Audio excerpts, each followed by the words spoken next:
बिस्मिल्लाहिर्रहमानिर्रहीम। अस्सलाम वालेकुम। कैसे हैं आप सब लोग? मैं उम्मीद करता हूँ आप सब लोग खैरियत से होंगे। आज हम नावल मदारी की एक और न्यू एपिसोड शुरू करते हैं। तुम्हारे एहसानात का बहुत भार है मुझ पर, इतना कि मैं उतारने का सोच भी नहीं सकता। तो मेरे लिए सबसे ज़्यादा काबिल एतबार मशीर हो। मायूसी से बोली, रहने दो ये दिल खुश करने वाली बेकार बातें। शबनम, मैं जो कह रहा हूँ दिल से कह रहा हूँ। वो बोली, मगर दिल से वो बात नहीं कह रहे जो मैं सुनना चाहती हूँ। ये तो मुझे मालूम है कि मोहब्बत तुम्हें मुझसे कभी नहीं थी, मगर बेरुखी और लाताल्लुक़ी का ये अंदाज़ पहले ना था। अब तो ऐसा लगता है जैसे तुम जानते बूझते मेरे साथ ऐसा रवैया रखते हो कि मैं बददिल होकर तुम्हारा पीछा छोड़ दूँ। मैंने इसका हाथ अपने हाथ में लिया। ऐसा समझना बड़ी ज़्यादती है शबनम। मेरे दिल में तुम्हारी बड़ी कदर है और हकीकत यह है कि अब तुम्हारे बगैर मेरी ज़िंदगी इतनी ही अधूरी हो गई है जितनी कमर या चंदा के बगैर या नीलम और फरीद अब्बासी के बगैर। गलत, तुम्हारे दिल में मेरे लिए वो जगह नहीं जो चंदा के लिए। बिल्कुल गलत। दरअसल ये तुम्हारा गलत फहमी है। मैं तुम्हें वही इज़्ज़त और एहतराम भी देना चाहता हूँ जो चंदा को हासिल है, लेकिन तुम शालम की ज़िंदगी वाले पुराने मकाम पर रहने की आरज़ूमंद हो। इस मामले में वजाहत मैं पहले कर चुका हूँ, लेकिन आज फिर दो टोक अल्फाज में कोई लगी लिपटी रखे बगैर ये बात फिर कह देना चाहता हूँ कि मैं शालम की तरह, मेरा मतलब है पहले की तरह तुम्हारा जज्बाती एहतसाल नहीं करूँगा। खुल के क्यों नहीं कह देते कि मेरे जिस्म से तुम्हारा दिल भर गया है, अब तुम्हें मुझ में कोई कशिश महसूस नहीं होती। खुदा के लिए शबनम, अपनी हैसियत और मकाम को देखो। अपने आप को इतना आसान हासिल क्यों बनाती हो? शाह आलम के लिए या किसी और के लिए? मैं किसी के लिए आसान हासिल नहीं हूँ। वो बरहमी से बोली, सुबह से कोई कुछ भी कहता रहे, लेकिन मैं हिम्मत से कि शबनम को बुरी नीयत से छूने की हिम्मत भी करे। मैंने कहा, खुदा ने तुम्हें वो हुस्न दिया है कि जिस पर तुम जितना नाज करो कम है। तुम्हारे पास जहानत की ताकत है और आगे बढ़ने की बेपनाह सलाहियत है। तुम्हारी जुर्रात, हौसला मंदी ने तुम्हें वो क़ुव्वत तस्खीर दे रखी है जिससे काम लेकर तुम सारे ज़माने को मती कर सकती हो। बस एक शाह आलम को नहीं जीत सकती क्योंकि वो अब नासिर अज़ीम बन गया है। शबनम नम लहजे में बोली, नासिर अज़ीम के लिए मैं कुछ नहीं। वो मेरी तरफ नज़र उठा के नहीं देखता। मैंने कहा, आखिर मैं तुम्हें कैसे यकीन दिलाऊं कि तुम्हारी कदर व मंजिलत अब पहले से कहीं ज़्यादा है। देखो, ऐसे अल्फाज मत खेलो। एक बात बताओ मुझे, तुम किसे ज़्यादा चाहते हो, मुझे या चंदा को? यह क्या फजूल सवाल है। ऐसा है क्या रईस सवाल कर मुझसे कि तुम्हारा ज़्यादा अच्छा दोस्त कौन है, मैं या कमाल फारूकी? तो मैं क्या जवाब दूंगा? इसे तुम्हारी बात का भी कोई जवाब है मेरे पास कि तुम्हारी अपनी जगह, अपनी जगह अहमियत है, चंदा की अपनी जगह। शबनम पर जैसे ज़िद सवार हो गई कि मुझसे अपनी सवाल का जवाब हासिल करके रहेगी। मगर एक मर्द की हैसियत तुम्हें चंदा में ज़्यादा कशिश महसूस होती है। अगर मौका मिले तो तुम किसे शरीक हयात बनाओगे? मैंने अपना सर पकड़ लिया। खुदा के लिए शबनम, ऐसे सवाल मत पूछो मुझसे जिनका मेरे पास जवाब ही ना हो। अभी मैं शादी के बारे में सोचना भी शुरू नहीं किया। मैं वाकई बड़ी मुश्किल में पड़ जाऊँगा अगर यही सवाल चंदा मुझसे पूछ बैठे। हालात और मुस्तकबिल पर किसका इख्तियार है? अगर मालूम कल क्या हो, जिस वक्त आएगा, जब वक्त आएगा तो न जाने क्या सूरत हाल होगी। हो सकता है मैं टास कर लूँ, तुम दोनों को छोड़ के किसी तीसरे से शादी कर लूँ, या शरई तरीके से तुम दोनों के अक़द में ले आऊँ। आहिस्ता आहिस्ता शबनम का मूड ख़राब होता चला गया। नासिर को अब हद होती है यार बेवकूफ़ बनाने की। मैं जा रही हूँ। मैंने इसे पकड़ कर बिठा लिया। ऐसे रूठ के मत जाया करो। पहले समझ लो कि मैं तुम्हें क्या समझाना चाहता हूँ। माजी को भूल जाओ। पहले जो हुआ गलत था और गैर इखलाकी था। वो तुम्हारा इज़्ज़त नफ्स का सौदा था। जो रवैया शाह आलम ने तुम्हारे साथ रवा रखा था, आज इस पर नासिर अज़ीम शर्मिंदा है। अब मैं चाहती हूँ कि तुम खुद को नासिर अज़ीम के मलकियत समझो। तुम किसी के पाँव की जूती, शर्ट या पैंट नहीं हो। किसे चाहो जैसे चाहे इस्तेमाल करे, जब चाहे जैसे चाहे, और जब दिल भर जाए वो किसी को दे दे या फेंक दे। तो मेरे लिए मेरी ज़िंदगी की तरह काबिल कदर और अहम हो। तुम्हारी हिफाजत मेरे लिए इतनी ही नागुज़ीर और लाजमी है जितनी अपनी ज़िंदगी। वो मुझे अजीब सी नज़रों से देखती रही। अगर मैं अपनी ज़िंदगी का रास्ता अलग करना चाहूँ, किसी और से ताल्लुक़ इस्तवार कर लूँ, तो मैंने कहा, वैसे तो तुम आकिल बालिग और खुमुख्तार हो, अपना बुरा भला खुद समझती हो, और असूलन मैं तुम पर कोई ज़बरदस्ती का इख्तियार नहीं रखता। लेकिन तुम्हारा इंतखाब गलत होगा तो मैं तुम्हें भी समझाने की कोशिश ज़रूर करूँगा। मेरा ख्याल है कि इतना अरसा दोस्त रहने के बाद मुझे वो हक़ हासिल हो गया था जो एक भाई को होता है कि वो बहन को गलत रास्ते पर ना जाने दे, या एक बाप को होता है वो बेटी को रोके। और तुम्हारा रद्द-ए-अमल इंतकामी नौयत का हुआ तो मुझे दुख होगा और मायूसी भी होगी। इसे मैं अपनी बदबख्ती की तरह कबूल करूँगा। वो मेरी बातों से सख्त बदमज़ा और बेजार हो गई थी, मगर किसी बात को गलत नहीं कह सकती थी। मेरे सर में दर्द शुरू हो गया था। मेरा ख्याल है कि मुझे तुम्हारी बात मान के सो जाना चाहिए। मैंने कहा, बिल्कुल ठीक, लेकिन एक आखिरी बात सुन लो शबनम। ये जो हमारी ज़िंदगी है ये बहुत मुख्तसर है। पता नहीं हमारा साथ कब तक है और कहाँ तक है। इस रफ़ाक़त के ज़माने को अच्छा और काबिल फ़ख्र होना चाहिए, बाइस नदामत नहीं। हम तमाम उम्र साथ रहें, खुदा करे, मगर मुस्तकबिल के बारे में कोई नहीं जानता। हम अकेले रह जाएँ, तुम्हें ज़िंदगी में कोई रफ़ीक सफ़र मिल जाए जिस पर तुम फ़ख्र कर सको, ये कह सको कि नासिर अज़ीम क्या था, एक बहुत ही मामूली आदमी। वो उठ खड़ी हुई। मेरा दिमाग ज़्यादा ख़राब मत करो, हम फिर कभी बात करेंगे। मैंने कहा, नहीं, ये बात आज हमेशा के लिए ख़त्म हो गई। अब इस मौजू पर हमारे दरमियान कभी भी बात नहीं होगी शबनम सोने चली गई तो मैंने अखबारात देखे। शबनम अपने अखबार की एक कापी साथ लाई थी। इसमें सफ़ा अव्वल पर सह कालमी सुर्खी का उन्वान था, शाह आलम पुलिस की तहवील में हलाक। नीचे खबर के मतन में वही था कि मुसद्दका ज़राए से हासिल होने वाली मालूमात के मुताबिक शाह आलम को पुलिस ने हिरासत के दौरान तशद्दुद करके हलाक कर दिया है। चुनाचे इसे आज मजिस्ट्रेट के सामने पेश नहीं किया जा सका। अंदर इदारिये में भी शबनम ने इस मौक़िफ़ को दोहराया था। फरीद अब्बासी के बयान को मौजू बनाया गया था और हुकूमत से आला तरीन सतह पर तहकीकात का मुतालबा किया था। दूसरे अखबारात में मैंने एक मुलाजिम को भेज कर मंगवाए। इन सब में इस अफसोसनाक वाक़े पर सख्त गम और गुस्से का इजहार किया गया था कि पुलिस की खुदसरी, चेरादस्ती और लाकानूनियत बढ़ती जा रही है। अब इसका निशाना आम आदमी नहीं, शाह आलम जैसे सियासतदान भी हो रहे हैं जो माशरे में एक अहम और नुमाया मकाम रखते हैं, वगैरह वगैरह। सब ने पुलिस के ख़िलाफ़ सख्त ज़ुबान इस्तेमाल की थी और हुकूमत से मुतालबा किया था कि मुजरमों को सख्त सज़ा दी जाए। भला इत्तफाक रहा ये फ़र्ज़ कर लिया गया कि शाह आलम के फ़रार की कहानी एक सफ़ेद झूठ है और दर हकीकत शाह आलम को कत्ल करके इसकी लाश गायब कर दी गई है। अखबारात का ये मौक़िफ़ मेरे मकासद की तकमील में बेहद मामून था। मैं भी चाहता था कि शाह आलम की रूपोशी के मामले को नज़रअंदाज करके अखबारात की इस मौत को यकीनी साबित करने का तासुर कायम करे और शबनम की कोशिश से ऐसा ही हो रहा था। मैं अखबारों को उलट पलट ही रहा था कि रईस आ गया। उन इलम की शाही सवारी यानी पेजारों को वापस ले आया था। इसने इधर उधर देख के पूछा, वो बला बन के चिमड़ने वाली चली गई शबनम? मैंने कहा वो रात भर जागी थी। मैंने कहा सो जाओ। तुझे इसने बिल्कुल ही मार दिया। अखबार पढ़ा तूने? मैंने कहा पढ़ा है। कसम अल्लाह की प्यारे, तेरे होटल से गायब हो जाने के बाद बड़ी गड़बड़ फैल गई थी। उस साला होटल का मैनेजर मुझे मैं तेरे सामान देने पर तैयार न था। मैंने कहा भी कि मैं शाह आलम का सेक्रेटरी हूँ, मगर इसने भी अपनी की। जब तक पुलिस नहीं आई इसने मुझे सामान नहीं उठाने दिया। बड़ा हरामीपन है साले ने किया। मैंने कहा मैं देख रहा हूँ कि तेरा लहजा, रवैया और ज़ुबान सब बदल गए हैं अचानक। अबे हाँ यार, इसने एक ठंडी सांस ली और पुलिस पीछे पड़ गई है मेरे। कुत्ते की तुमको सीधा करना चाहती है, कहती है मुझे शरीफाना तौर पर तरीके से अपनी कैट्स सिखा दे, शरीफाना तौर तरीके और एटिकेट सिखा दे। फंस गया हूँ यार, ऐसा कि किसी बात से इनकार नहीं कर सकता। अपनी कसम दे देती है फ़ौरन। बाज़ औक़ात बड़ी झुंझलाहट होती है। यार ऐसे मत बोलो, मत कहो, ऐसे अल्फाज मत इस्तेमाल करो, ये मत करो, वो मत करो, क्या कहते हैं इसे, लाइफ स्टाइल। मेरा लाइफ स्टाइल ऊँचा करना चाहती है, हाई सोसाइटी वाला, सोफेस्टिकेटेड। अरे वाह, इतना मुश्किल लफ्ज़ बोल गया तू। वो झींप कर हंसा। एक इंग्लिश सिखाने वाली उस्तानी भी आ रही है यार, क्रिश्चियन है, बिल्कुल मर्द टाइप, औरतों वाली कोई बात ही नहीं इसमें। खुद भी स्पॉट है और बात भी ऐसे स्पॉट लहजे में करती है कि सारी 1 घंटे में दिमाग चाट जाती है। सुबह शाम 2 वक्त आती है। मैंने कहका मार के कहा, अब फंसा है तू सही जगह बेटे, ट्यूशन पढ़ रहा है, शराफत सीख रहा है, हम कहते हैं असर नहीं होता था तुझ पर। वो बोला यार अच्छा है ना, मजबूरी में हम इंसान के बच्चे बन जाएंगे। चंदा भी बार बार यही कहती थी मुझसे, मगर तूने इसकी नहीं सुनी। और देखा आज तू सारे ज़माने में ख्वार होकर फिर रहा है, वापस आया है। तो हालात कितने बदल चुके हैं। रिश्ते जो टूट गए थे फिर जोड़ना कितना मुश्किल हो गया। मुझे इसका अंदाज़ा हो रहा है, लेकिन तो फ़िक्र मत कर प्यारे, अल्लाह ने चाहा तो सब ठीक हो जाएगा। ये जो बीच मैंने शाह आलम आ गया है ना, इसको अपनी ज़िंदगी से निकाल देंगे हम, तो फिर अपना वही पुराना यार नासिर अजीम होगा, अपना यतीम खाने वाला भाई, शाह जी के अड्डे वाला, शादों को चाहने वाला, हीर रांझे का लाडला। मेरे दिल में दर्द की एक कसक जाग उठी। यार इनका क्या हाल है? ठीक है, अच्छे हैं। मैं गया था 2 महीने पहले, दोनों तुझे बहुत याद करते हैं। मासी हीर तो रोने लगी। मैंने कहा यार ऐसा करते हैं आज इकट्ठे चलते हैं इनकी तरफ। नासिर अजीम ने अपनी ज़िंदगी का आगाज़ वहीं से किया था, मगर तुझे बाज़ार जाना था। मैंने कहा बाज़ार जाऊँगा मैं शाम को शबनम के साथ, अभी सिर्फ बैंक जाना है ज़रा सी देर के लिए। जैसी तेरी रईस के साथ गाड़ी में बैठ गया। लाहौर की जानी पहचानी सड़कों पर एक बार फिर बेखौफी के साथ गुजरते हुए मेरे वजूद में मुसर्रत की एक नई सनसनी खेजी जाग उठी। इन सड़कों ने मेरा हर रूप देखा था। इस वक्त जब नासिर अजीम छोटे छोटे यतीम बच्चों की किसी टोली में शामिल होकर दर बदर चंदे के नाम पर भीख मांगने जाता था। इस वक्त जब शादों के इश्क में दीवाना होकर इसने फ़कीरी का कशकोल उठा लिया था। इस वक्त जब नासिर अजीम ने कामयाबी की ज़मीन पर अपने कदम मजबूती से जमाए थे। उस वक्त जब वो एक बिजनेसमैन और बिल्डर्स की हैसियत से लाखों कमा रहा था और करोड़पति हो गया था। उस वक्त जब वो शाह आलम बना था। इस शहर के गोचाए बाज़ार ने नासिर अजीम को बचपन से जवानी तक हर अंदाज में ज़िंदगी गुजारते देखा था। अगरचे अब मेरे शाह आलम समझ जाने का इम्कान ना होने के बराबर ही था, मगर मैं अभी कुछ दिन मोहतात रहना चाहता था। ये ज़रूरी था कि मैं ख़ुद को नासिर अजीम की हैसियत से अपने माहौल में पूरी तरह एडजस्ट कर लूँ, इस तरह के खुदा न खास्ता कोई मुझे शाह आलम समझने की गलती करे तो मैं इसे कायल कर सकूँ। मैं हमेशा से नासिर अजीम हूँ। गुज़श्ता 2 माह में ना मैं लंदन गया और ना मेरे साथ वो सब हुआ जो शाह आलम के साथ हुआ। मैं यहाँ अपनी ज़िंदगी जी रहा था और मेरे रोज़-शब की मसरूफियात के गवाह बहुत हैं। रईस के साथ मैं पहले एक बैंक में गया तो मैनेजर ने बड़े पुरतपाक अंदाज में मेरा खैर मकदम किया। आइए नासिर साहब, बहुत अरसे बाद मुलाकात हुई। मैंने कहा मैं आया था 2-4 मरतबा, लेकिन इत्तफ़ाक़ है कि जल्दी में था, आपसे ना मिल सका।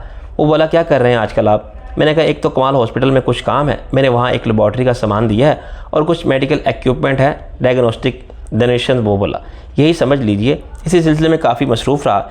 इसके अलावा मेरा जो एक पुराना ख्वाब है यतीम बच्चों के लिए एक मिसाली रहायश और तालीम इदारा बनाने का, मैं इसे यतीम खाना कहना नहीं चाहता, वही बनवा रहा हूँ। बहुत नोबल काज है, वो बोला। इसने मेरे लिए चाय मंगवाई और मैंने इस 1-1 लाख के 5 चेक दिए जिन पर गुज़श्ता 2 माह की मुख्तलिफ तारीखें थीं। ज़ाहिर है इसने कोई एतराज़ नहीं किया और मुझे वहीं बैठे रकम मिल गई। फिर मैं रईस के साथ दूसरे बैंक गया और वहाँ भी तकरीबन ऐसी ही गुफ्तगू हुई। मैंने वहाँ से भी 5 लाख निकाले। अगले चंद दिनों में मुझसे बहुत सी अदाइयाँ करनी थी। मैंने एक बैंक में नीलम का दिया हुआ 44 लाख का चेक भी जमा कराया और दूसरे में रईस का दिया हुआ। मैंने दोनों जगह अपने अकाउंट्स की पोजीशन भी देखी। फिर हम रईस और नीलम के बैंक गए जहाँ रईस ने दोनों फॉरेन एक्सचेंज के बैंक ड्राफ्ट जमा कराए। ये सारे काम 1 घंटे में ख़त्म हो गए तो मैंने घड़ी देखी, अभी 11 बजे थे। शबनम का 2 बजे से पहले उठना मुश्किल था, चुनाचे मेरे पास 3 घंटे थे। मैंने रईस से कहा, चल यार आज इन्हें अपनी सूरत दिखा ही दो, डॉक्टर रांझा और मासी हीर को। वो तो बहुत खुश होंगे तुझे देख के यार, बेचारे बुढ़ापा अकेले गुजार रहे हैं, उठते बैठते तुझे दुआएं देते हैं, बहुत पूछ रहे थे तेरा तुझे। मैंने कहा आजकल वलायत गया हुआ है। रांझा ने कहा कि हाँ, अब वो बड़ा आदमी हो गया है, वलायत चला जाता है जहाज़ में बैठ के, गाड़ी में बैठ के इधर आने के लिए से फुर्सत नहीं मिलती। खुद उन्होंने कौन सी कोशिश की मुझे तलाश करने की या मुझसे मिलने की। मैं इतना गुमनाम भी नहीं था और नीलम को तो बहुत अच्छी तरह जानते हैं। जब मैंने इनके साथ रहता था तो वो कई बार आई थी। मासी हीर ने तो बहुत कहा था मुझसे कि मैं शादों की आखिरी ख्वाहिश का एहतराम करते हुए नीलम से शादी कर लूँ। इससे नीलम बहुत पसंद थी। यार एक बात पूछूं? मुझे मालूम है तू क्या पूछेगा, यही ना कि आखिर मैंने सबकी बात क्यों नहीं मानी थी, जबकि मैं खुद भी नीलम को पसंद करता था। वो तुझसे उम्र में बड़ी थी इसलिए। मैंने कहा नहीं यार, उम्र का फ़र्क कोई मायने नहीं रखता, देखने में ये फ़र्क नज़र भी नहीं आता। मुझे एक बार खुद नीलम ने बताया था कि वो 32 साल की हो गई है, वरना सब की तरह मैं भी इसे 24 का ही समझता हूँ। इन एक्ट्रेसों की उम्र का भी अजीब हिसाब है, उम्र मामले में सब डंडी मारती हैं, 15-20 साल गुजार देती 20-22 की होने में। मैंने कहा ये एक पेशा वराना ज़रूरत की बात है, लोग हीरोइन को इससे ज़्यादा उम्र की देखना पसंद ही नहीं करते।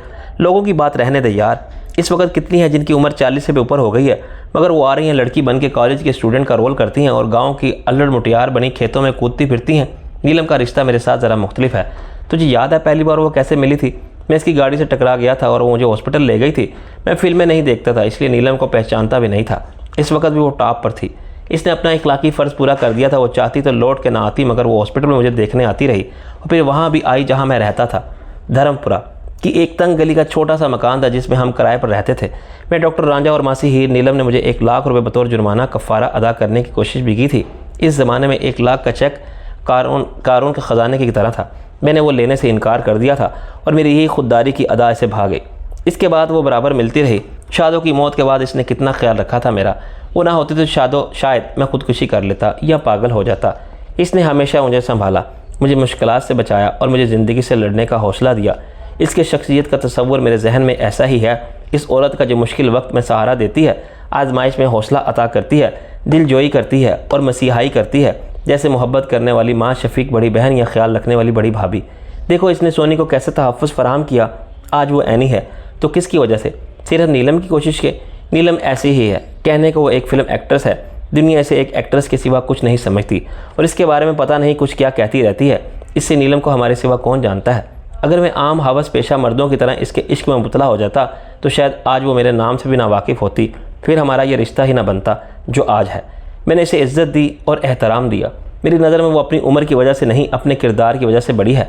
इसे मैंने कभी एक औरत समझ के मर्द की नज़र देखा ही नहीं था। इस खामोशी से सुनता रहा, फिर बोला, देखना यार इसने कैसे मुझे इस मकाम तक पहुंचा दिया। एक बिगड़े हुए लावारिस शख्स को फ़र्श से उठा के अर्श पर बिठा दिया, मुझे बिल्कुल बदल दिया। मेरे हाल पर इतनी तवज्जो और मेहरबानी की कि मैं खुद बदल गया। मेरी आज की ज़िंदगी मेरे गुजरे हुए कल से कितनी मुख्तलिफ है। मेरे अंदाज़ो अतवार, मेरा लबो लहजा, मेरी आदत और मेरी शख्सियत, सब में एक ऐसा इनकलाब आया है कि मैं खुद अपने आप को देख के हैरान होता हूँ। तू बड़ा खुशकिस्मत है रईस। अबे नहीं यार, हमने तो हमेशा ख़ुद को इंतहाई बदनसीब और दुनिया की नज़र से गिरा हुआ समझा था। कोई औकात नहीं थी अपनी, मगर नीलम की मोहब्बत देकर तकदीर ने सारी ज़िंदगी के नुकसान की तलाफ़ी कर दी। मैंने कहा मासी हीर सुनेगी तो कितना हैरान होगी। सारी दुनिया की तरह वो भी माने मुझे निकम्मा, जाहिल और बिगड़ा हुआ, बदहाल और बदकिरदार समझती थी और ठीक ही समझती थी। पैसा तो बहुत कमा लिया मैंने इधर उधर के धंधों से, मगर शराफत और इज़्ज़त की ज़िंदगी से अपना कोई वास्ता ना था। एक तेरे सिवा किसी शरीफ आदमी ने कभी मुँह नहीं लगाया था। पता नहीं नीलम ने क्या देख लिया मुझ में। इसने मुझे अपने मुस्तक़बिल का तहफ़्फ़ुज़ देख लिया और तेरे अंदर के आदमी को पहचान लिया जो बहुत भरोसे के काबिल है। 10 साल से जानती थी वो हम दोनों को, और वो कोई बेवकूफ़ जज्बाती औरत भी नहीं। इसने बहुत सोच समझ के अपनी ज़िंदगी की बागडोर तेरे हाथ में दी होगी। अगर कभी तूने इसके एतमाद को धोखा देने की कोशिश की तो मैं कत्ल कर दूंगा तुझे। वो हंसने लगा। तू जानता है प्यारे, मैं शादों का दीवाना था, कितना चाहता था इसे, इसकी खातिर जान भी दे सकता था। अगर वो कहती ये महज डायलॉग नहीं हकीकत है, लेकिन जब इसने तुझे और तूने इसे पसंद कर लिया तो मैंने इस प्यार की कुर्बानी दी और ख़ुद पीछे हट गया। अब मुझे ऐसा लगता है कि तूने हिसाब बराबर कर दिया। नीलम के मामले पर मैं पीछे हट गया। यार ऐसी बात नहीं, वो तुझसे शादी ना करती तो किसी और से करती या कहीं ना कहीं तो करती ना, मगर हमारे दरमियान कोई दूसरा रिश्ता नहीं हो सकता था। मैं जानता हूँ कि वो भी ऐसा ही सोचती है। रईस ने गाड़ी का रुख मासी हीर और डॉक्टर रांझा के घर की तरफ मोड़ दिया जो मैंने ख़रीदा था और इनके नाम कर दिया था। इस घर में जो कुछ भी था मैंने लिया था। इनके पास एक गाड़ी थी, वो भी मैंने ख़रीदी थी, लेकिन ये सब पैसे का खेल था। आज इतने अरसे बाद इनकी तरफ जाते हुए मुझे इस ख्याल से शर्म आ रही थी कि 2 साल मैंने इनकी कोई खैर खबर नहीं ली थी। इन्हें मैंने अपने माँ बाप की जगह समझता था, लेकिन कारोबार हयात की मसरूफियात ने मुझे ऐसा असीर किया था कि मैं ये रिश्ता भी भूला हुआ था। इनकी रिहाइश ऊपर वाली मंजिल पर थी, नीचे हीर क्लिनिक में कोई तब्दीली नहीं आई थी। मरीज़ इस वक्त भी आते थे जब डॉक्टर रांझा नहीं मसरूफ़। रांझा शरबत फरोश था और मुख्तलिफ़ फलों, सब्जियों और जड़ी बूटियों के बीज और मगज़ियात को घोट के शरबत में शामिल करता था और बीमारी के नौयत और शिद्दत की मुनासबत से शरबत का फार्मूला बदलता रहता था। आज वो मुसनद डॉक्टर और हकीम बना हुआ था। इसने हिकमत के साथ होम्योपैथी की चंद किताबें पढ़ ली थी और एलोपैथी पर दवासफास कंपनियों की शाया करदा किताबों से दवाओं के नाम याद कर लिए थे। वो हर मरीज़ को इसकी ख्वाहिश और पसंद पूछ कर दवा देता था। होम्योपैथी पर एतकाद ज़ाहिर करने वाले को फ्रांस और जर्मनी से दरामद करदा दवाएँ तजवीज़ कर देता था और इसके पास एलोपैथी की दवाओं का पूरा स्टोर था, जहाँ वो आम इस्तेमाल के वलायती शरबत और गोलियाँ रखता था। अब इसने मर्ज़ की तशख़ीस के लिए कराए जाने वाले मुख्तलिफ़ किस्म के टेस्ट की रिपोर्ट्स पढ़ना भी सीख लिया था और ये कोई मुश्किल काम नहीं था। हर लेबॉर्ट्री की रिपोर्ट के छुपे हुए फॉर्म पर पहले ही दर्ज होता था कि नॉर्मल रिपोर्ट क्या होती है। आज डॉक्टर रांझा का क्लिनिक मरीज़ों से भरा हुआ था। इनमें मर्द भी थे, औरतें भी और बच्चे भी। रांझा बिलाशुबा अताई था, मगर इसकी प्रैक्टिस बहुत से मुस्तनद डॉक्टर से ज़्यादा चलती थी। वो दवाओं के मुकाबले में बहुत मोहतात था। 90% मरीज़ों को आम अमराज लाहक होते थे और वो इसकी दवा से ठीक हो जाते थे, क्योंकि शिफा देने वाला तो बहरहाल अल्लाह है। बाकी 10% पेचीदा अमराज वालों को वो किसी स्पेशलिस्ट के पास भेज देता था। दूसरी एहतियात वो इंजेक्शन के मामले में करता था और आम ताकत की यानी मल्टीविटामिन वाले बी कॉम्प्लेक्स के सिवा कोई इंजेक्शन नहीं लगाता था जिससे किसी मरीज़ को रिएक्शन होने का इम्कान हो। तमाम मरीज़ अपने अपने नंबर के मुताबिक डॉक्टर के पास जाने के पाबंद थे। चुनाचे मैं सीधा अंदर गया तो कुछ लोगों ने दबे दबे अल्फाज में एहतजाज किया, मगर ये समझ के खामोश हो गए कि शायद मैं मरीज़ नहीं था। कोई डॉक्टर था, मेडिकल रैप या डॉक्टर रांझा को कोई जानने वाला। डॉक्टर रांझा इस वक्त भी कानों से आला लगाया किसी मरीज़ के सीने के अंदर की आवाज़ सुन रहा था। इसने मेरी तरफ देखे बगैर कहा, ओ मियाँ जी सब्र करो, देखते नहीं मैं एक मरीज़ का मुआयना कर रहा हूँ। मैंने बदतमीज़ी से कहा, मैं तुम्हारा मुआयना करने आया हूँ। इस जवाब पर रांझा का चौंकना लाजमी था। शायद वो समझा होगा कि महकमा सेहत का कोई एहलकार इसके मेडिकल प्रैक्टिस के लाइसेंस या इसकी डिग्री चेक करने आ गया है। इसने नाक पर चश्मा जमा के मेरी तरफ देखा और चंद सेकंड देखता ही रह गया। फिर अचानक वो चिल्लाया, ओए ओए तू नासिर है, इसने चिल्ला के कहा और स्टेथोस्कोप छोड़ के उठा। मेज़ के गिर्द घूम के वो बेताबाना मेरी तरफ आया और इसने मुझे गले लगा लिया। इसकी हालत में कोई नुमायाँ तब्दीली नहीं आई थी। शायद 2 साल में इसके सर पर चंद बाल और कम हो गए होंगे। इसके चेहरे पर उम्र की लकीरें कुछ और गहरी हो गई होंगी, मगर मुझे इसमें कुछ भी बदला हुआ नहीं लगा। वो जिस्मानी तौर पर पहले जैसा ही था। इसने आदत के मुताबिक नहायत बेतकल्लुफ़ लिबास पहन रखा था। इसकी कमीज़ हरे रंग की और रेशमी थी, पतलून नीले रंग की और इसने अजीब रंग की चौड़ी टाई लगा रखी थी। इसके जिस्म से आज भी खस की इतनी तेज़ की खुशबू फूट रही थी, क्योंकि इसने इतर में डूबा हुआ रोई का फाहा अपने कान में लगा रखा था। ओए नासिर, ये तू है पुत्र? सुबहान अल्लाह भाई, सुबहान अल्लाह। खैर से आज किधर चंद चढ़ गया? इसने वालिहाना अंदाज में मुझे कई बार दबाया और चूमा और इस दौरान ज़ेरे मुआयना मरीज़ दम बखुद बैठा रहा। मैंने कहा, कैसे हो तुम? और यार हमें क्या होना था भाई, देख ले तेरे सामने है, मगर तू बहुत बदल गया है। मैंने कहा, मासी हीर कैसी है? और मुझसे क्या पूछता है, जाके देख खुद। इसने मुझे प्यार से डांटा। ऊपर चल के बैठ, मैं आता हूँ। अभी थोड़ी बाद मेरा क्लिनिक 1 बजे बंद होता है। मैंने कहा, आज मैं इतनी देर नहीं रुक सकता। इसने मोहब्बत से मेरी कमर पर एक मुक्का मारा। चल बकवास ना कर, इतने दिन बाद आया है, तू क्या खड़ा खड़े चला जाएगा? और वो जाने कब देगी तेरी मासी? अभी ऊपर जाके ये बात कहना ज़रा, फिर तेरी खूब खातिर करेगी वो। और तू अकेला आया है यहाँ, वो भी तेरे साथ तेरी वोटी? मैंने हंस के कहा, कौन वोटी? मैंने अभी शादी नहीं की। अच्छा, ऐसे फिर रहा है? खैर से चल, चंगा है, आज़ादी के मज़े लूट ले जब तक टाइम है। मैंने कहा, रईस आया है मेरे साथ। अच्छा, वो तेरा यार कहाँ है? मैंने रईस को भी अंदर बुला लिया। डॉक्टर रांझा ने उसे भी गले लगा लिया। ये तो आता जाता है 4-6 महीने बाद चक्कर लगाने। रईस बोला, देखो आज तुम्हारे हरामी पुत्र को भी ले आया हूँ।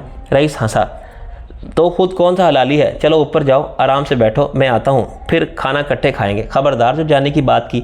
मैंने रईस को आगे भेजा और ख़ुद पीछे खड़ा रहा। हस्बे तवक्का मासी हीर ने रईस का इस्तकबाल अपनी प्यार भरी गालियों से किया। रईस आ गया तो खबीस ख्याल आ गया तुझे मेरा कमीने, कहाँ गायब रहता है महीनों? रईस हंसने लगा। लो मासी, अभी 2 महीने पहले तो आया था, मासी ने एक के दो थप्पड़ मारे।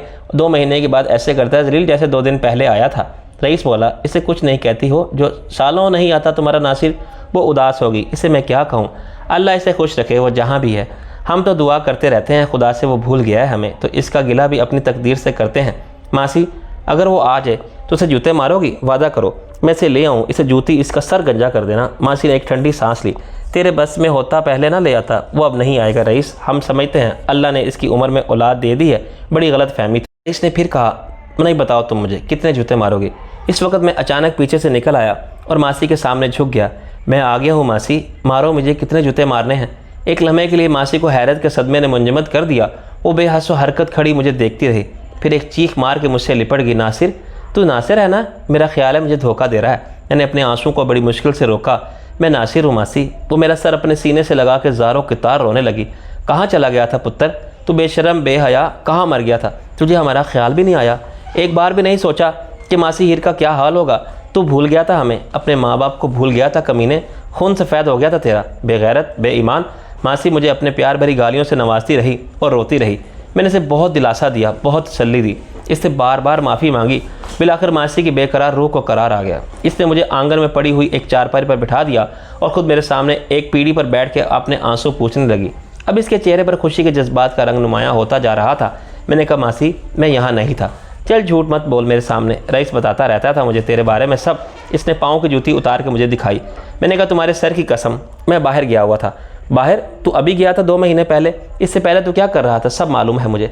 मैंने रईस की तरफ सवालिया नज़रों से देखा तो इसने नफ़ी में सर हिला के वादिया किया कि मासी को हकीकत हाल का कोई इल्म नहीं, यानी इसे नहीं मालूम कि इसका बेटा नासिर कितना अरसा शाह आलम बन के ज़िंदगी गुजारने पर मजबूर हुआ था और सबसे दूर हो गया था। मैंने कहा, अब यहाँ बाकायदगी से आऊँगा मासी। ये भी झूठ है, मुझे पता है तू नहीं आएगा। तो अब बड़ा आदमी हो गया है, बहुत मसरूफ़ रहता है, तुझे कहाँ याद आएगी अपनी मासी हीर की? रांझे से मिला है? मैंने कहा, हाँ, पहले इसी को सलाम करने गया था। मासी बार बार रोने लगती थी, ऊपर पुराने वक्तों को याद करती थी जब हम सब इकट्ठे रहते थे। अचानक इसने पूछ लिया, नासिर वो कहाँ है नीलम? मैंने कहा, इसी शहर में है, और कहाँ? इसे देखने को बहुत दिल करता है। रईस बोला, इसे देखना क्या मुश्किल है मासी, किसी सिनेमा पर जाकर टिकट लो और फिल्म में देख लो। मासी ने फिर जूती उतार ली। ना, अब इस उम्र में फ़िल्म देखने जाऊँगी मैं? मैंने कहा, वो खुद आएगी मासी, वरना मैं आपको इसके पास ले चलूँगा। मैं अब इसी के घर में हूँ। मासी ने खुशी से कहा, शादी कर ली तुम दोनों ने? बड़ा अच्छा किया। मैंने कहा, मैं इससे शादी नहीं की मासी। इसने मलामत भरी नज़रों से देखा। क्यों नहीं की? इसकी शादी रईस से हो रही है। मासी ने मुझे यूँ देखा जैसे मैंने फ़ारसी बोली हो। क्या कह रहा है तू? मैंने कहा, रईस से पूछ लो, और चाहो तो मेरे साथ चल के खुद नीलम से पूछ लो। मासी कुछ चुप होगी। लेकिन वो तो तेरे साथ। मैंने कहा, नहीं मासी, वो बड़ी बहन की तरह मेरा ख्याल रखती थी। रईस और नीलम एक दूसरे को चाहते हैं। चंद दिन में इनकी शादी होने वाली है, हम आपको भी ले चलेंगे। गुजरे हुए वक्त के सारे हालात का खुलासा पेश करते हुए भी हमें 1 घंटा लग गया। मासी ने दोपहर के खाने की तैयारी शुरू कर दी थी और हमें किचन में अपने पास ही दरी बिछा के बिठा लिया था। इसकी ख्वाहिश तो यही थी कि नीलम से मैं शादी करता, मगर रईस के इंतखाब को मासी ने नीलम का बड़ा दानिशमंदाना फ़ैसला करार दिया। भाई, जैसा नासिर वैसा रईस। ये ज़रा लोफर है, मगर अब काम काज करने लगा है तो ठीक हो जाएगा। मैंने कहा, शोहर कुत्ते की दुम हो, फिर भी बीवी सीधा कर लेती। बड़ी सियानी लड़की है, इसकी कदर करना। तेरे भागे हैं कि वो तेरे जैसे निकम्मे और हड हराम से शादी कर रही है। पुराने करतूत अब छोड़ दे और शराफत की ज़िंदगी गुजारने का अहद कर ले। रईस ने खफकी से कहा, मासी मैं वो पुराना वाला रईस नहीं हूँ।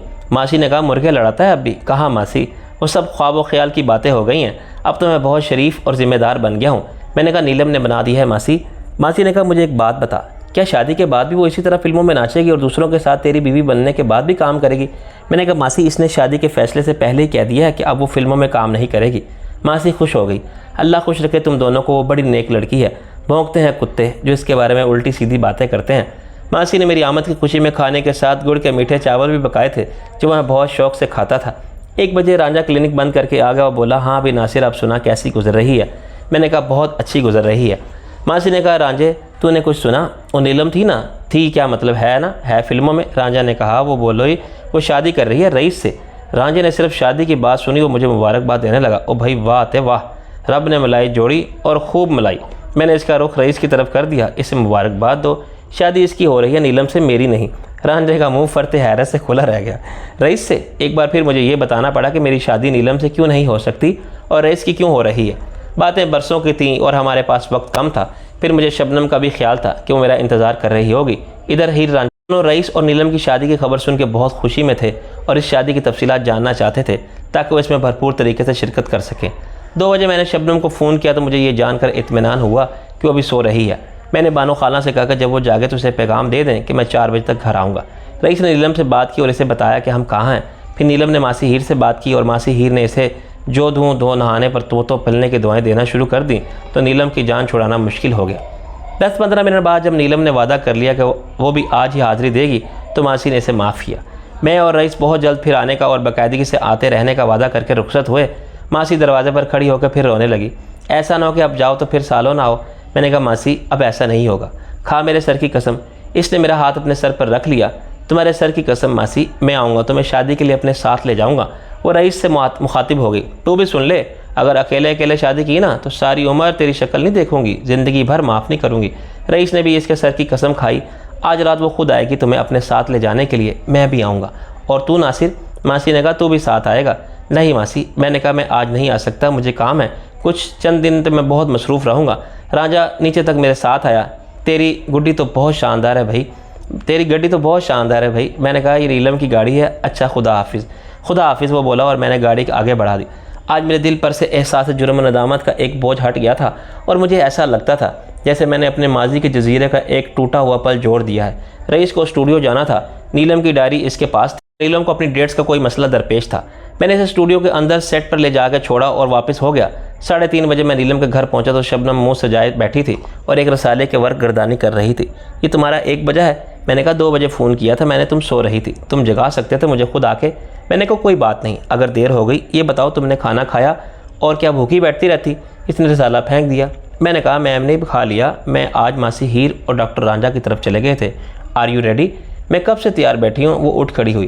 पहले तो तुम मुझे कुछ कपड़े जूते दिलवा दो। मैंने कहा अपनी पसंद से। इसका मूड कुछ ठीक हुआ और मेरे साथ बैठ गई। अगले पूरे 2 घंटे हमने माल की मुख्तलिफ दुकानों से शॉपिंग में गुजार दिए। शबनम ने मेरे लिए कोई 1 दर्जन शर्ट्स और इतनी पतलूनें खरीदी। फिर मैंने 4 सूट खरीदे और दर्जन फिर टाइयाँ ली। शबनम खुश हो गई कि मैंने हर चीज़ इसकी पसंद के मुताबिक ली थी, लेकिन लिबास के मामले में इसकी चॉइस पर भरोसा किया जा सकता था। शाम के 6 बजे हमने शेजान में चाय पी। मुझे हर लहजे ये डर था कि कहीं कोई शबनम का जानने वाला ना मिल जाए। मुझे इसके साथ देखने वाले का जहन खुद ब खुद शाह आलम की तरफ जा सकता था और मैं ये नहीं चाहता था कि मुझे सूरत हाल की कोई नाकाबिले फ़हम वजाहत पेश करनी पड़े कि मैं शाह आलम नहीं, इसका हमसूरत नासिर अजीम हूँ। किसी का जहन भी इस इत्तेफाक को तस्लीम नहीं कर सकता था कि शबनम का एक शनासा शाह आलम है तो दूसरा इसका कार्बन कापी नासिर अजीम। मैंने इस अंदेशे का इजहार किया तो शबनम हंसने लगी। ये रिस्क तो हमेशा रहेगा। मैंने कहा हम इसे नज़रअंदाज नहीं कर सकते शबनम, मेरे लिए ज़िंदगी और मौत का मसला है। मैं नासिर अजीम की बिल्कुल जुदागाना शनाख्त बना के अपने आप को महफूज रखना चाहता। शाह आलम के किसी दुश्मन को यह शक भी हो गया कि नासिर अजीम ही इसका डुप्लीकेट बना हुआ था तो मेरे लिए संगीन मसाइल पैदा हो जाएंगे। क्या इसका ये मतलब है कि हमें मिलना ही नहीं चाहिए? मैंने कहा ज़िंदगी आजमाइशों का नाम है, हम भी साल 6 महीने ना मिले तो मुझे भी अच्छा नहीं लगेगा, मगर मजबूरी में हालात से समझौता करना पड़ता है। चलो ठीक है, मगर साल 6 महीने बाद भी यही हालात हो गए। शबनम के लिए नासिर अजीम आज अजनबी है तो इस वक्त भी होगा। मैंने कहा पहले लोग शाह आलम को भूल जाएँ, फिर हम इन दोनों के दरमियान शनासाई की कोई सूरत निकाल लेंगे। क्या सूरत निकाल लेंगे? मैंने सोच के कहा एक सूरत तो ये हो सकती है कि मैं तुम्हारा अखबार ख़रीद लूँ।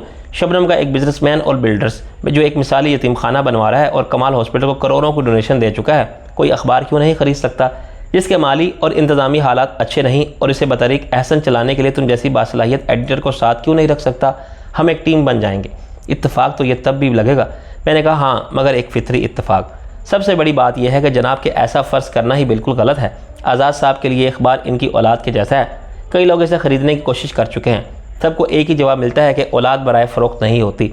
मैंने कहा चलो हम कुछ और फ़र्ज़ कर लेते हैं। शहर का एक मामूल शख्स अखबार निकालने का फ़ैसला करता है। ज़ाहिर है इसके लिए तजर्बाकार लोग वो इधर उधर से खींचेगा। वो शबनम को चीफ़ एडिटर बना देता है दुगनी तनख्वाह पर। नहीं, एडिटर चीफ़ एडिटर तो फिर वो खुद होगा। शबनम हंसी। ये मज़ीद नामुमकिन है कि मैं तुम्हारी मातहत और मुलाजिम बन के रहूँ। मैंने कहा नासिर अजीम के जो आइंदा के मंसूबे हैं और वो ख्याली पुलाव पकाने के मंसूबे नहीं हैं, तुम उनमें आरो बन सकती हो। इसे मफरूज़ा मत समझो, मैं तुम्हें संजीदगी से एक ऑफ़र दे रहा हूँ। सॉरी, ऑफ़र का लफ्ज़ मैं गलत बोल गया। तुम्हें इनवाइट कर रहा हूँ कि मेरे लिए ज़िम्मेदारी तुम संभाल लो। तुम सीरियस हो? मैंने कहा मैं इससे ज़्यादा सीरियस हूँ जितना मुझे होना चाहिए। मैं ये महसूस करता हूँ कि आज़ाद साहब की इस अखबार में तुम अपनी सलाहियतों को ज़ाया कर रही हो। बेशक ज़ाती कारकर्दगी की बिना पर तुमने सहाफ़त की दुनिया में अपनी नुमायाँ पहचान बना ली है, मगर इस अखबार में क्या है तुम्हारा मुस्तकबिल? तुम इससे कहीं ज़्यादा और बड़े चैलेंज कबूल करके अपने पोटेंशियल का भरपूर इस्तेमाल कर सकती हो और बहुत बड़ी कामयाबी हासिल कर सकती हो। शायद तुम्हारी बात गलत ना हो बोली, लेकिन मेरी असल वाबस्तगी जज्बाती है और आज़ाद साहब के साथ है। अखबार किसी का और होता है तो मैं तुम्हारी पेशकश बिल्कुल गैर मशरूत तौर पर कबूल कर सकती थी, मगर मैं आज़ाद साहब को नहीं छोड़ सकती। आई एम सॉरी, ये बात तो मैं भूल ही गया था। वो कुछ संजीदा हो गई। बेशक आज़ाद साहब के अखबार को मसाइल दरपेश हैं, लेकिन मैं कोशिश कर रही हूँ कि आज़ाद साहब को कायल कर लूँ। वो अखबार को हालात के नए तकाज़ों के मुताबिक बनाएं, इसमें नया खून इंजेक्ट करें, बेहतर माली वसाइल के साथ अखबार का नया सेट टाइप हो, साजो सामान नया हो, नए लोग रखे जाएँ, इसकी पॉलिसी को कारोबारी तकाज़ों से आहंग किया जाए। मुश्किल ये है कि आज़ाद साहब ने अपनी उम्र इस अखबार को दी है, अब इस उम्र में वो अपनी सोच नहीं बदल सकते। चुनांचे अखबार भी पुरानी डिगर पर चल रहा है और आहिस्ता आहिस्ता तनज़्ज़ुली का डिके के अमल में ख़त्म हो रहा है, मगर आज़ाद साहब इसे अपने शौक़ के लिए चाह रहे हैं। कहते हैं कि मेरे मरने के बाद तुम चाहो तो इसे कारोबार बना लेना। अब इन्हें कौन समझाए, मैं अभी गुजारा कर रही हूँ, बस इनकी अपनी हालत तुम जानते हो, वो ज़्यादा बीमार रहने लगे हैं। मैंने कहा तुम अब अपने ऑफिस जाना है। इसने अपनी कलाई की नाजुक सुनहरी घड़ी में वक्त देखा। चलो पहले तुम्हें तुम्हारे ऑफिस दिखा दूँ। शबनम ने मेरे लिए 2 ऑफिस लिए थे। एक कारोबारी ऑफिस था जो क्वींस रोड पर प्लाजा सिनेमा में कुछ आगे एक कमर्शियल बिल्डिंग के आधे फ्लोर पर फैला हुआ था। इस फ्लोर का रकबा 10,000 फीट के करीब था। चुनांचे मेरा ऑफिस 5,000 मुरब्बा फीट पर था। इसका रुख मेन रोड की तरफ था। सेकंड फ्लोर तक आने जाने के लिए एक ही जीना इस्तेमाल होता था और एक ही लिफ्ट को इस फ्लोर के दोनों पार्टनर इस्तेमाल करने पर मजबूर थे। जहाँ जीना ख़त्म होता था वहाँ तकरीबन 500 स्क्वायर फुट का लाउंज था। इसमें लिफ्ट का दरवाज़ा खुलता था। मेरा ऑफिस लाउंज में दाएं जानिब था। बाएं तरफ एक गारमेंट्स फैक्ट्री थी जहाँ छोटे बच्चों के कपड़े तैयार होते थे। दोनों ऑफिस बिल्कुल अलग थे और हमारे काम की नौयत भी बिल्कुल अलग थी। शबनम ने एक दरवाज़ा खोला और मुझे सड़क की तरफ लंबाई के रुख पर फैली हुई 6 फुट बड़ी बालकोनी में ले गई। इधर आप अपने साइन बोर्ड लगा सकते हैं, इसके लिए सड़क की बालकोनी की पूरी दीवार है। मैंने कहा यह तो हर लिहाज से बेहतरीन है, तुमने तो एक कमाल की जगह इंतखाब की है।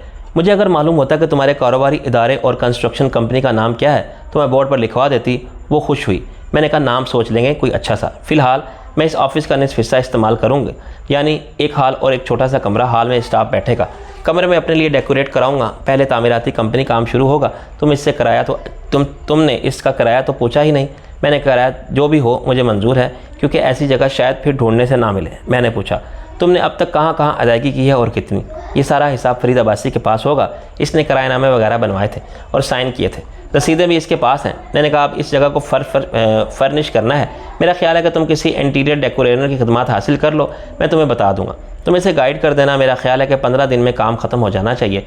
बिल्कुल हो जाएगा। अब तुम दूसरा ऑफिस भी देख लो, वो तुम्हारा प्राइवेट ऑफिस है, बिज़नेस ऑफिस से बिल्कुल अलग और गड़ी शाहू में है। अपना प्राइवेट ऑफिस मुझे ज़्यादा पसंद आया। इसकी एक वजह यह भी थी कि इसे शबनम ने पूरी तरह डेकोरेट और फर्निश कर दिया था। ऑफिस में एक बाहर वाला कमरा था जो किसी घर के स्टडी जैसा लगता था। इसमें एक बहुत खूबसूरत ऑफिस टेबल थी जिसकी शक्ल कुछ ग्रे जैसी। अंदरूनी हिस्से में मेरे लिए एक गद्देदार रिवॉल्विंग चेयर लगाई गई थी और बाहर की तरफ एक नीम दायरे में मेहमानों के लिए 4 कुर्सियाँ थीं। मुखालिफ सिमत में एक कोने में एक मुख्तसर सा मगर आरामदेह और नए फैशन का सोफ़ा सेट था, जिसके साथ एक नाजुक सी ग्लास टाइप सेंटर टेबल थी। सोफ़ा सेट एक गोल कालीन पर रखा हुआ था। दूसरे कोने में टीवी था और ट्रॉली के नीचे हिस्से में डिश, रिसीवर और वीसीआर नज़र आ रहे थे। ऑफिस टेबल पर टेलीफोन, फिक्स मशीन और ऑफिस के दीगर लवाजमात ने कमरे की आराइश को मुकम्मल कर दिया। इन हमाक और चेहरे के तासुरात देख के शबनम खुश हुई। कैसा लगा अपना प्राइवेट ऑफिस? मैंने कहा इसकी मैं जितनी भी तारीफ़ करूँ कम है। मैं तुम्हारे टेस्ट को समझती हूँ, इसने दावे से कहा। मैंने कहा इसमें क्या शक है, अगर मैं खुद भी ये ऑफिस से जाता तो इससे बेहतर असबाब नहीं ला सकता था। ये सब तुम्हें अब पसंद आता है तो मुझे बहुत बड़ी मायूसी होती। मैंने कहा यह तो इतना खूबसूरत ऑफिस है कि मेरा जी चाहता है कि अपना सामान लेकर यहाँ आ जाऊँ। यहाँ तो मैं रह भी सकता हूँ। हाँ, तुम यहाँ रुक सकते हो, अपने मेहमानों को खाने पर मदऊ कर सकते हो और प्राइवेट मीटिंग कर सकते हो, शबनम ने कहा। शबनम की बात से मुझे अंदाज़ा हुआ कि प्राइवेट ऑफिस का तस्वुर इसके लिए कोई नई चीज़ नहीं थी। शायद शालम ने अपनी ज़ाती मसरूफियात को दुनिया से पोशीदा रखने के लिए अपने सियासी दफातर और कारोबारी ऑफिस से अलग कोई इशरत का बना रखी थी, जहाँ वो दुनिया के नज़र छुप के अपनी अय्याश फितरत के तकाज़ों की तस्कीन के असबाब तलाश करता होगा। मैं शालम नहीं था, चुनाचे मुझे ये आइडिया कदरे अनोखा और गैर मामूली नज़र आ रहा था, लेकिन अच्छा भी लगा था। 7 बजे के करीब मैंने शबनम को इसके ऑफिस ड्रॉप करने की पेशकश की तो इसने अपनी गाड़ी याद आई जो नीलम के घर में खड़ी हुई थी। चुनाचे मैंने इसे अपने साथ ही ले गया। शबनम के जाने के बाद मैंने गुस्ल करके लिबास तब्दील किया और आईने में फिर अपनी नई शख्सियत को देख के मुतमईन हुआ।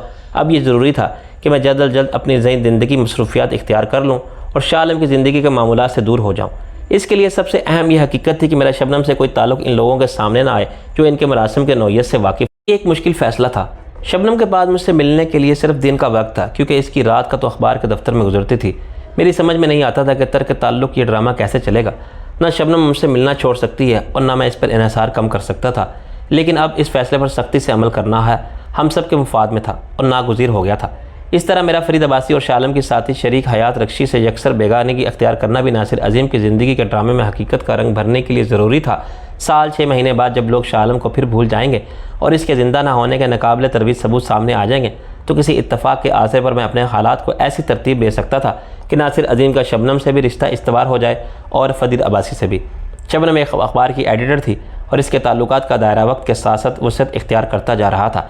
चुनांचे यह नामुमकिन नहीं था कि किसी मरहले पर वो नासिर अजीम के साथ भी शनासाई का रिश्ता इस्तवार कर ले। इसके जाने वालों में शहर की तमाम काबिल ज़िक्र शख्सियात के साथ नासिर अजीम भी शामिल हो सकता था।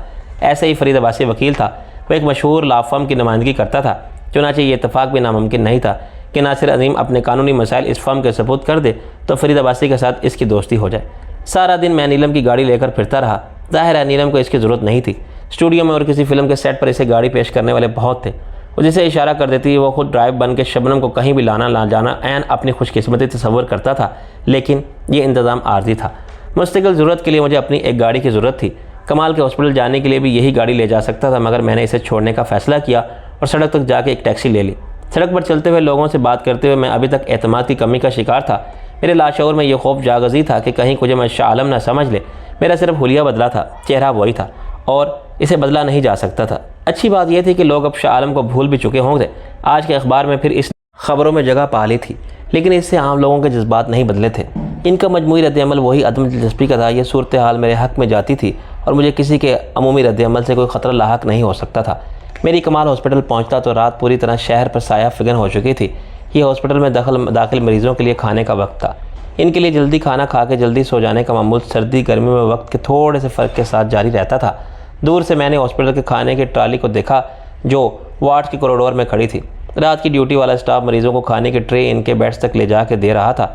मैं ऑफिस के इंतज़ामी ब्लॉक और वार्ड नंबर 1 के दरमियान से गुजर के अकबी हिस्से की तरफ चला गया, जहाँ रिहायशी क्वार्टरों के 4 ब्लॉक थे। हर ब्लॉक में 2 क्वार्टर थे और इन्हीं में से एक कमाल की रिहाइश थी। इसके मिजाज की फरीकाना शान और इसकी ज़िंदगी का पुरकनात अंदाज बाज़ औक़ात मुझे भी हैरान कर देता था। इस क्वार्टर में सिर्फ 2 कमरे थे, जिनमें से एक को इनको बेडरूम समझा जा सकता था, दूसरे को इन्होंने बैठने के काबिल बना लिया था। लेकिन इन 2 कमरों में भी सामान कम से कम था। इस घर में कोई पुरतैश ड्राइंग रूम नहीं था और असबाब ज़रूरत भी आम इस्तेमाल का था। मुझे बाज़ औक़ात इनकी ज़िंदगी बेहद खुश्क और वीरान और गैर दिलचस्प लगती थी। वो बेजार कुन हद तक अपने मामूलात के असीर थे और घूमने फिरने भी बहुत कम जाते थे, मगर वो इसमें खुश थे। घर का दरवाज़ा बंद था, मगर अंदर से कमर के चलाने की आवाज़ आ रही थी। वो अपने इकलौते फ़र्जंद की किसी हरकत पर नाज हो रही थी। मैंने दरवाजे पर दस्तक दी तो कमर सड़पड़ करती और दुपट्टा संभालती आई और दरवाजे से सर निकाल के बोली, कौन है? फिर इसने मुझे देखा और इसने खुशी से एक चीख मारी, भाई, और बाहर निकल कर मुझसे लिपट गई। भाई, ये तुम हो? मुझे यकीन नहीं आ रहा अपनी आंखों पर। इसने खुशी से कांपती आवाज़ में कहा। मैंने इसके सर को प्यार से थपकी दी, यकीन आ जाएगा, चल अंदर। मुझे खींच के अंदर ले गई। ठहरो, पहले मैं तुम्हें जी भर के देख तो लूँ। कितने अरसे के बाद तुमको फिर वैसे ही देख रही हूँ जैसे तुम थे। भाई, तुम अब आगे हो ना हमेशा के लिए? वो मेरे सीने पर सर रख के रोने लगी। मैंने इसे तसल्ली दी। अरे पागल, मैं गया ही कब था? नहीं भाई, वो रोते हुए बोली, तुम कहीं चले गए थे? कभी आते थे तो इतने अजनबी बन के आते थे कि पहचाने नहीं जाते थे। मैंने कहा, मैं आ गया हूँ हमेशा के लिए, रो मत। झूठ बोल रहे हो तुम भाई, तुम फिर चले जाओगे। वो इसी तरह रोती रही। कमरे में खड़ा हुआ 2 साल का बच्चा अपनी माँ को एक अजनबी के गले लग कर रोता देखकर खुद भी रोने लगा था। मैंने कमर के आंसू पूछे और बच्चे को गोद में उठाया तो उसने एक दिल दहलाने में चीख मारी। मैंने घबरा के इसे कमर के हवाले कर दिया। ये तो इंजन का बच्चा है, देखने में इंसान का बच्चा नज़र आता है। कमर आंखें पोंछ के मुस्कुराने लगी। बेटा, ये तो मामा हैं, टॉफ़ी लाने वाले, जाओ इनके पास। लेकिन बच्चे ने मुझे मामा तस्लीम करने से साफ इनकार कर दिया और माँ से चिमट गया। मैं कुर्सी पर बैठ गया तो मोटी हो रही है कमर। वो शर्मा के हंसी। मैंने आज अखबार पढ़ा था। रोज़ तो फुर्सत नहीं होती, मगर आज इन्होंने कहा कि तुम्हारे भाई साहब एक और कारनामा संजाम दिया है। वो पुलिस को चकमा देकर फ़रार हो गए हैं। मैंने कहा, मगर अखबार तो कुछ और ही लिख रहे थे। वो बोली, मुझे पता था वो सब गलत है। कमाल ने कहा कि ये नासिर का कोई ड्रामा है। फ़रार होने का मंसूबा तो वो बना ही रहा था। होटल से ना हुआ, पुलिस की तहवील से फ़रार हो गया। अब देख लेना, किसी दिन अचानक आ जाएगा कोई नया भेस बदल के। मैंने फरीद अब्बासी को भी फ़ोन किया था कि हिरासत में पुलिस तशद्दुद से हलाकत का क्या चक्कर है, तो उसने भी कहा कि शोर मचाना ज़रूरी है कि मार दिया है। तूने खुद देखा था, मैंने थाने में इतने आराम से मेहमानों की तरह मुकीम था, इसीलिए तो मुझे यकीन नहीं आया था कि मैं समझ गई थी कि भाई ने मिला के यहाँ पैसा खर्च करके कोई चक्कर चलाया है और पुलिस ने खुद भाई को फ़रार करा दिया है। कमाल भी यही कह रहा है। पुलिस ने मुजरमाना गफलत नहीं बरती, सिर्फ इल्ज़ाम लिया है अपने सर, मगर इस इल्ज़ाम को कबूल करने की पूरी कीमत भी वसूल की होगी। मैंने कमर की खुशफहमी के तलस्सुम को तोड़ना मुनासिब नहीं समझा। अगर मैं इसे हकीकत बताता तो हासिल कुछ भी ना होता। वो रोती और परेशान होती। मैं पक्का बंदोबस्त करके निकला था। कल से अब तक तुम कहाँ थे भाई? मैंने कहा नीलम के घर में रूपोश था, अपना हुलिया लिबास बदल के यहाँ आया हूँ। वो डर के बोली, अगर किसी ने तुम्हें पहचान लिया भाई? कैसे पहचानेगा? अब मैं वही हूँ कि जो था। मैं नासिर अजीम था और हूँ। मैंने कहा खुदा के लिए अब किसी नई उलझन में मत पड़ना, बस यहाँ आ जाओ और हमारे साथ ही रहो। मैंने इसकी तजवीज़ को गोल कर दिया। कमाल अभी तक मसरूफ़ है, इनका तो यही है, आते जाते हैं मगरिब के बाद, लेकिन रात को किसी भी वक्त कोई इमरजेंसी हो तो जाना पड़ता है। मैंने कहा मैं तुम्हारे लिए चाय बनाती हूँ। तुम्हें चॉकलेट मिल गए थे? मिल गए थे भाई, तुम्हारा वो दोस्त दे गया था। किचन से बोली, अभी ऐसे ही रखे हैं, तुम नहीं आए थे, दिल बहुत उदास था। मैंने तो जानती है अच्छी तरह कि मुझे कुछ नहीं हो सकता। बच्चे ने किचन में कोई चीज़ गिराई भी अपनी तोतली आवाज़ शोर करने लगा। मम्मी गंदी बच्ची, वो बोली, बॉबी को मारती है। मैंने किचन में जाके इसे दोस्ती करने की कोशिश की। आओ हम बाहर चलते हैं, चिड़िया देखेंगे। वो फ़ौरन मेरे पास आ गया। कमर हंसी, बाहर जाने को फ़ौरन तैयार है। मैंने कहा तुम इसे बॉबी क्यों कहती हो? वो बोली, दरअसल नाम बदल दिया है इसका, अब ये मोहिबुल हक है। हॉस्पिटल में एक बुज़ुर्ग आए थे, बहुत ही बीमार थे, यहाँ 1 महीने रहे और ठीक होकर गए। एक पैसा खर्च नहीं हुआ तो वो बहुत खुश होने लगे और दुआएं दी। एक दिन इसे देखा तो बोले कि इसका नाम क्या है? कमाल ने बताया तो बोले इसका नाम महबूबुल हक रख दो। मैं इनसे बहुत मुतासिर हो गई थी। इनकी उम्र शायद 100 साल हो गई थी, मगर चेहरे पर ऐसा नूर था और ऐसी जलाली शख्सियत थी कि इनके दिल में खुद ब खुद तालीम के जज्बात पैदा होते थे। कमाल तो कायल नहीं है ऐसी बातों के, मगर मैंने कहा कि महबूबुल हक की अच्छा नाम है, तुझे पसंद है तो बस ठीक है। मैंने कहा। इसने चाय बना के मेरे सामने रख दी। एक रात तुम आए थे भाई चंदा से मिलने? मैंने कहा हाँ। इसका क्या ख्याल है? तुमने क्या महसूस किया था? कमर चाय का कप लेकर मेरे सामने बैठ गई। इसका बेटा अब अपने खिलौनों में मसरूफ़ हो गया था। चंदा बहुत अजीब होती जा रही है। कमाल कहते हैं कि इस पर हॉस्पिटल का माहौल असरअंदाज हो रहा है, इसे वो अकेलेपन का शिकार है। तमाम वक्त अपने क्वार्टर में बंद रहती है, हमारे साथ भी कहीं आती जाती नहीं, दूर दूर रहती है। मैंने कहा इसमें कोई शक नहीं कि इसकी ज़िंदगी में तन्हाई का अज़ाब बहुत सख्त है। या वो इसलिए नहीं आती होगी कि तुम्हारी प्राइवेसी में खलल ना पड़े। खुद इसके पास हॉस्पिटल के सिवा कोई मसरूफियत नहीं, कोई दिलचस्पी नहीं, वो करे तो क्या करे। हम बातें कर ही रहे थे कि कमाल आ गया। बड़े जोश के साथ मुझसे बगल गिर हुआ। तू आ गया उल्लू के पट्टे, मरा नहीं? मैंने कहा किसी बदख्वाह के चाहने से मुझे कुछ नहीं हो सकता। वो हंसने लगा। यही कहा था ना मैंने कमर से कि फ़िक्र मत करो, तुम्हारा भाई बहुत ढीठ चीज़ है, मरते नो है गैरतमंद। ये भी कोई सोचा समझा ड्रामा होगा, तुम देख लेना। मैंने कहा कहते हैं ना वाली रावली के निशाने से वली को होली पहचानता है, देख ले मैं आ गया। कमर इसके लिए चाय लेने चली गई तो बोला। कमर का भी अजीब हाल था। वैसे मानती थी कि पुलिस हिरासत से तेरा फ़रार हो जाना किसी तयशुदा प्लान के मुताबिक होगा, लेकिन मुझे छुप छुप के रोती थी और नमाज़ें पढ़ पढ़ के तेरे लिए दुआएं करती थी। अगर वो थाने जाकर तुझसे ना मिली होती और अपनी आंखों से ना देखा होता कि तेरे साथ वहाँ VIP ट्रीटमेंट हो रहा है